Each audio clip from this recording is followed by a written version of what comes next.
Assalamu alaikum, I'm Aisha and you're watching SAMAA News. Here are today's headlines. The United Arab Emirates has accused Iran of launching missile and drone attacks that triggered a large fire at an oil facility in Fujairah. Authorities say the blaze broke out at the Fujairah Petroleum Industries Zone, leaving 3 people injured. The incident marks the first reported attack on the UAE since the ceasefire between Iran and the United States earlier this month.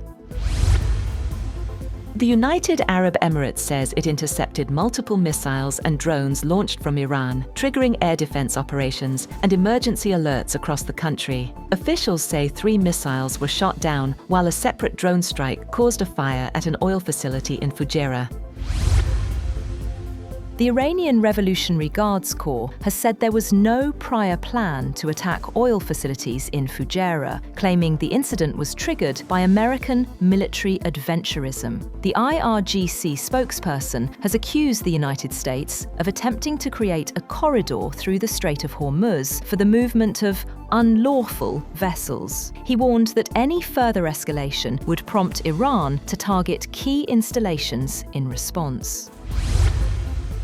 The United Arab Emirates has restricted its airspace following Iranian missile and drone activity in the region. Authorities say flights are now limited to approved routes, with emergency security protocols activated after air defenses intercepted incoming threats. Several flights were diverted or delayed as officials moved to secure the country's airspace amid rising tensions. Prime Minister Shehbaz Sharif has expressed strong support for the United Arab Emirates following reported missile and drone attacks. Sharif condemned the strikes on civilian infrastructure and reaffirmed Pakistan's solidarity with the UAE leadership and its people. He also stressed the importance of upholding the ceasefire to create space for dialogue and long-term regional stability. US intelligence assessments suggest there has been limited new impact on Iran's nuclear program, despite months of conflict. Sources say the estimated timeline for Iran to develop a nuclear weapon remains largely unchanged, at up to 1 year. The findings indicate that recent military actions have not significantly altered Tehran's nuclear capabilities. Iranian Foreign Minister Abbas Araghchi has said that progress is being made in negotiations with the United States, crediting Pakistan's efforts in facilitating dialogue. Araghchi has said recent developments in the Strait of Hormuz underscored that there is no military solution to the ongoing political crisis. Araghchi has cautioned Washington against being drawn into a prolonged conflict at the behest of others, urging the United Arab Emirates to remain cautious amid regional tensions. US Secretary of State Marco Rubio is set to hold talks with Pope Leo, with officials describing the meeting as a frank dialogue on key policy issues. The US ambassador to the Holy See said the discussions will focus on addressing differences through open and constructive engagement. The meeting comes as Washington seeks to navigate complex global challenges through diplomatic channels.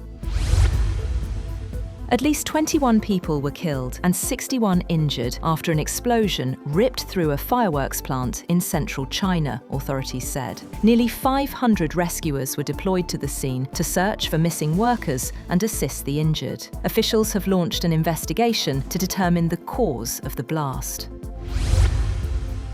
Oil prices jumped around 6% after Iran escalated attacks on the UAE and vessels near the Strait of Hormuz. Brent futures rose $6.79, or 6.3%, to $114.96 per barrel in the afternoon trade, while U.S. West Texas Intermediate crude rose $4.23, or 4.2%, to $106.17. The U.S. Navy says destroyers have entered the Gulf to help commercial shipping, while fears over disrupted energy supplies continue to rattle global markets.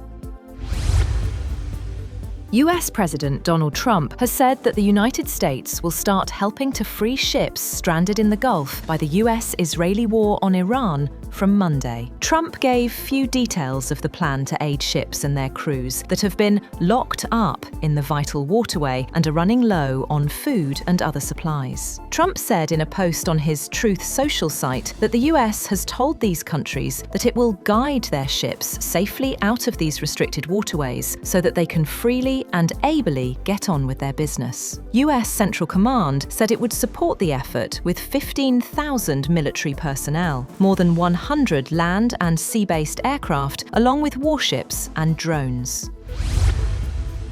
Meanwhile, 2 US-flagged merchant ships have reportedly passed through the Strait of Hormuz under the watch of American naval forces. According to US Central Command, guided missile destroyers are supporting efforts to restore safe commercial shipping through the vital waterway.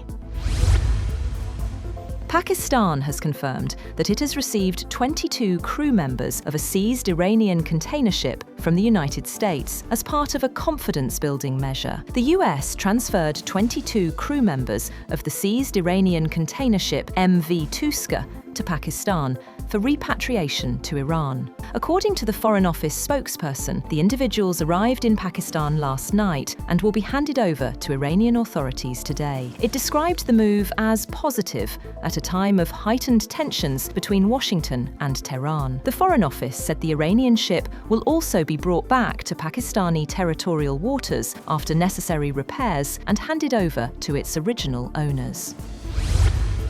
The Saudi Arabia's Ministry of Foreign Affairs has expressed deep concern over rising regional tensions, urging all parties to de-escalate, avoid confrontation, and exercise restraint. In a statement, the ministry has said it fully supports Pakistan's mediation and diplomatic efforts to reach a political solution, warning that the current situation threatens regional stability and broader global security. Germany has sent the minesweeper Fulda to the Mediterranean as tensions around the Strait of Hormuz continue. Defense Minister Boris Pistorius said the vessel is not heading into combat, but is being positioned in case an international mission is needed following any ceasefire or agreement in the region.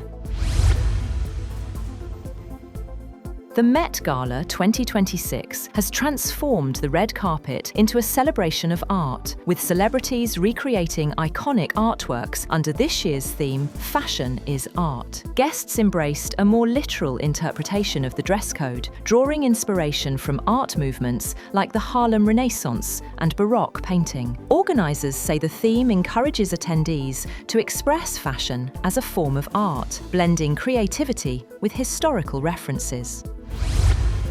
That's all for now. For more updates, visit www.samaa.tv. Thank you for watching SAMAA News.